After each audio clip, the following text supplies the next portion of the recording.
welcome to Gustavo's Soccer Corner Part 2, where we will be building on where we started. I heard from Drew that apparently this is expected every week now, so we'll see how that goes, given that I have zero actual knowledge about soccer. But that's not important because Gustavo does. This week, I would like to begin with a thought of the week, something that I've just thought about that I'd like to put out into the world. What if there was a law that you couldn't be an actor in more than one thing? And that way, every single character in the cinematic side universe that is the world of entertainment just was that person. This would be, yes, socialism of entertainment, but it would mean that that character was, it's almost like they exist, right? Like, I think I was thinking about this because of maybe the Odyssey that's coming out, where every single person in it is every famous actor ever. And, you know, we kind of know it's them. Are we even going to see the characters? Or are we going to just see the stars? It's hard to know. I feel like you get more out of it when you've never seen an actor before, and then they're that character. Well, Paul's up to 9 dishes. I'm sure it's way more than that, but it's too hard to keep track of. So I'm going to try to edit in a video from this past week. If not, I'll have to post it below this, but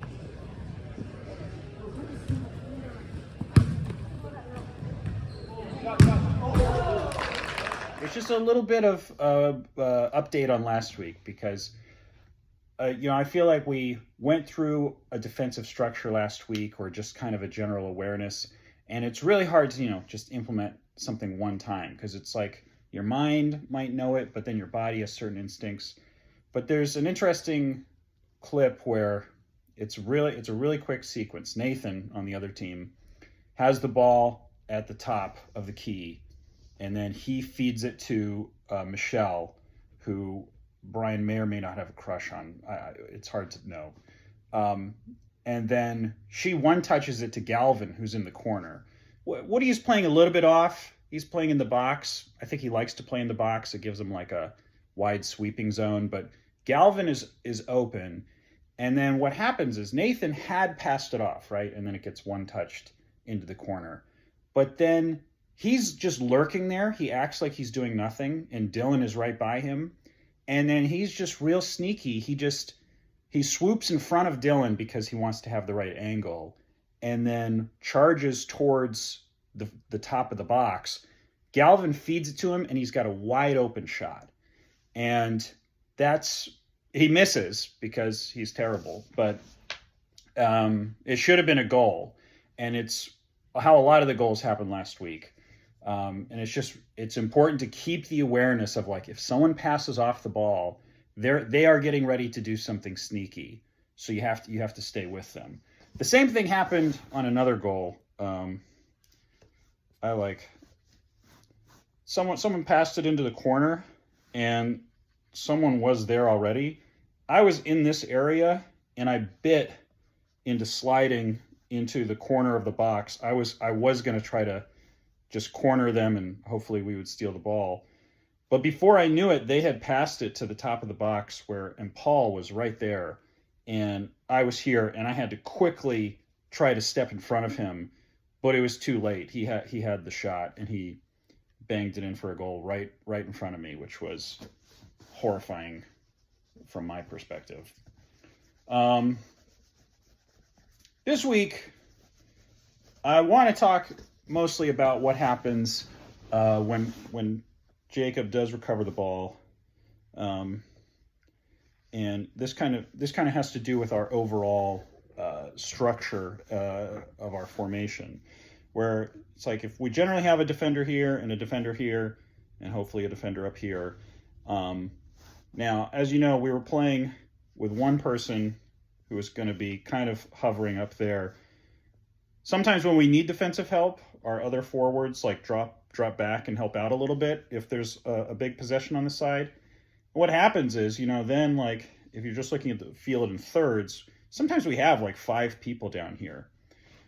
This week, I want to just almost treat it like a practice, where the practice is just passing. And more or less every single time we recover the ball, we feed it to someone in this area. If one of these people has dropped up here on the sides, and these, the offensive players that have dropped back, hopefully are on this side of the field. It's kind of like last week I was talking about in terms of percentages, where if Jacob recovers the ball and we shoot it down the field, I feel like shooting it down the field has about a 10% chance of being successful. If you go into the midfield, maybe on this side of the field, though, it's probably like 50%, right? Now, if you just hand off the ball to someone, it's going to be hopefully almost 100% that they get the ball. And then if they choose to pass, if this person gets the ball, and then you have the center defender here, might be Woody, might be someone else, and you decide to pass them the ball, it should be, it should be almost 90% that this pass is going to be successful. And then hopefully maybe they can carry it a little bit if they have some room, or they can pass it off to someone else. It depends how the other team is playing, right? If they're exerting a lot of pressure, then it's going to be harder to dribble. But sometimes if the game has been going on and they don't have subs, then they're winded and they don't challenge as much. But I just want to be able to do this sort of like on our own field, like on our own side of the field, passing it 3 or 4 times before we get to the other side of the field, because that also just buys time for every single person should be pushing up the field. Like the forward should be creeping forward, the defenders should be moving more towards the midfield, and that allows for everyone to be capable of transitioning more into pressuring their side of the field. It also just keeps the percentages high, right? Like if we can dance the ball down the field where every single pass has a good chance, then, hopefully we end up with like a 70% chance that we're at least going to get it to the 2/3 line with a good amount of our people now across the field. This ends up being defense, because if the ball gets to there and everyone has moved towards the other side of the field, then all of a sudden, if they do steal the ball, they have to do all the work of also passing it to get it back to our side of the field, which slows down their process. If we do try to like launch it down the field to here for 50% or here for 10%, but they end up with the ball if they challenge, then they have more of their personnel already over there on our side of the field. And it just kind of ends up being easy mode for them because they're not running as much. They don't have to get back on defense. They don't have to worry about their positioning. They're kind of in their positioning, and it ends up being like basketball where you're just playing on one side of the court. So main takeaway, just try to work on easy, like 90% probability passes where you just see someone, you give it to them, they can move it for a second maybe, and then find their own person. And this also means that if you're around the person with the ball, become available, like be in their field of vision, like showing that you're the next logical option.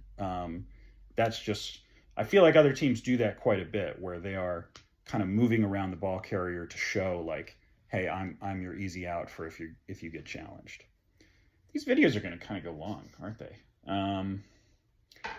Well, yeah, I hope that you guys all have a great weekend. I wish I'd looked up when the game was. I know we played D's Nuts, who we've played a lot, and they sometimes are really good and sometimes are okay. So could be a fun game. Yeah, I don't remember when we played them, but Yeah. I'd like to have a fire at some time, at some point. Does anyone care to have a fire? These past couple weekends have kind of been fire weather. So I keep thinking about that. Hit me up if you want to do a fire sometime. Doesn't need to be here. Could be here. I have a fire thing. But okay. Well, this has been Gustavo's Soccer Corner, part two.